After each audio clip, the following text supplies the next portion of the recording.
Japan के एक छोटे से गांव में एक किसान के घर जन्मे एक बच्चे का नाम कोनोसुके मत्सुशिता रखा गया था। जब कोनोसुके सिर्फ 9 साल का था तो उसके पिता को कुछ फाइनेंशियल प्रॉब्लम की वजह से गांव की अपनी सारी जमीन बेचनी पड़ी। गांव में सब कुछ गवा चुके कोनोसुके के पिता परिवार सहित शहर में आ गए। परिवार को सपोर्ट करने के लिए कोनोसुके ने पढ़ाई छोड़ दी और छोटे मोटे काम करने लगे। लेकिन कुछ ही महीने के बाद उस दुकान में मंदा होने की वजह से उसे दुकान से निकाल दिया गया। इसके बाद कोनोसुके ने एक साइकिल बेचने वाली दुकान पर नौकरी शुरू कर दी। उस जमाने में साइकिल एक लग्जरी आइटम मानी जाती थी। उसने यहां लगभग 5 साल काम किया, लेकिन वह इतने में खुश नहीं था। उसे कुछ नया करना था। इसी दौरान एक दिन उसे इलेक्ट्रिक लाइट कंपनी का एक एडवर्टाइजमेंट मिला जिसमें कुछ नए एम्प्लॉय की जरूरत थी। बिना देर किए उसने अप्लाई कर दिया और उसको वहां पर नौकरी भी मिल गई। समय के साथ साथ कोनोसुके नौकरी से बहुत कुछ सीख रहा था। वहीं दूसरी ओर वो अपने खाली समय में इलेक्ट्रिसिटी से संबंधित बहुत सी किताबें पढ़ा करता था और साथ में कुछ छोटे मोटे एक्सपेरिमेंट भी किया करता था। 20 साल की उम्र में उसकी शादी हो गई और 22 साल की उम्र तक वो अपनी काबिलियत से कंपनी में टेक्निकल इंस्पेक्टर बन गया, जो उस समय एक बहुत बड़ी पोजीशन मानी जाती थी। इसी दौरान उसने खाली समय में एक नया इंप्रूव्ड इलेक्ट्रिकल सॉकेट बनाया और अपने बॉस को दिखाया, लेकिन उसके बॉस ने उसे यह कहकर रिजेक्ट कर दिया कि यह मार्केट में नहीं चल पाएगा। लेकिन उसे अपने ऊपर पूरा भरोसा था। उसे विश्वास था कि यह मार्केट में जरूर चलेगा। विश्वास के दम पर उसने नौकरी छोड़ दी और अपना खुद का काम शुरू कर दिया।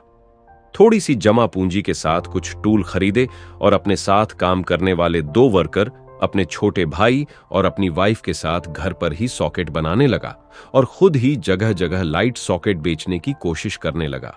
लेकिन उसको हर जगह रिजेक्ट कर दिया जाता और काफी कोशिश के बाद भी उसे सिर्फ छोटे छोटे ऑर्डर मिले जिनसे गुजारा करना बेहद मुश्किल हो गया और उसके दोनों वर्कर ने भी उसका साथ छोड़ दिया। हालात इतनी खराब हो गई कि घर का खर्च चलाने के लिए उसे अपने घर का सामान तक बेचना पड़ा। लेकिन फिर भी उसने अपने सपनों का साथ नहीं छोड़ा।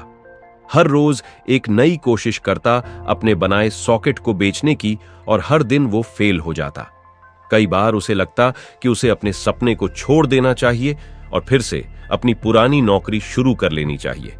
लेकिन उसका विश्वास उसे कुछ दिन और कोशिश के लिए हौसला देता और वह फिर से निकल जाता एक और कोशिश के लिए और फिर फेल होकर लौटता।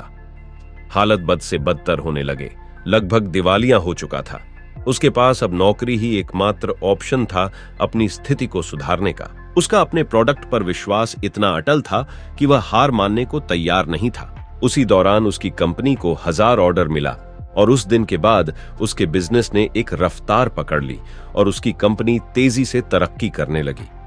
उसने कभी पीछे मुड़कर नहीं देखा और आज उसकी कंपनी में 2 लाख से भी ज्यादा लोग काम करते हैं और जिसका सालाना टर्नओवर लगभग 3 ट्रिलियन है। उसकी बनाई कंपनी का नाम पैनासोनिक है, जो कि आज पूरे विश्व में फैला हुआ है।